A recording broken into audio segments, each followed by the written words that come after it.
তুমি কি জানো আলু পোস্ত ঠিকমতো বানাতে পারলে খেতে কতটা অসাধারণ লাগে? আজ আমি তোমাকে দেখাবো একদম সহজ ঘরোয়া আলু পোস্ত রেসিপি। প্রথমে 3-4টা মাঝারি সাইজের আলু নিয়ে লম্বা করে কেটে নেব।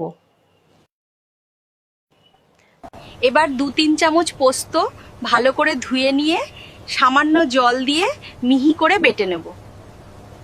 এখন কড়াইয়ে 2 চামচ সর্ষের তেল গরম করে নিচ্ছি।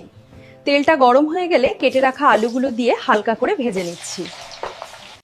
এবার একটু নুন দিয়ে ভালো করে মিশিয়ে নেব। তারপর বেটে রাখা পোস্ত দিয়ে দিচ্ছি। এখন সবকিছু ভালো করে মিশিয়ে নিয়ে অল্প জল দিয়ে ঢেকে দিচ্ছি, যাতে আলুগুলো ভালো করে সেদ্ধ হয়ে যায়। মাঝে মাঝে নেড়ে দিতে হবে যাতে নিচে লেগে না যায়। ধীরে ধীরে পোস্ত আর আলু মিশে একটা সুন্দর ক্রিমি টেক্সচার তৈরি হবে। শেষে ওপর থেকে অল্প কাঁচা লঙ্কা আর 1 চামচ সর্ষের তেল দিয়ে নামিয়ে নিলেই তৈরি।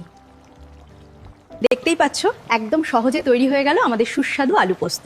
তুমি কি এভাবে বানিয়েছো আগে? কমেন্টে জানাও। ভালো লাগলে লাইক, শেয়ার আর ফলো করতে ভুলবে না।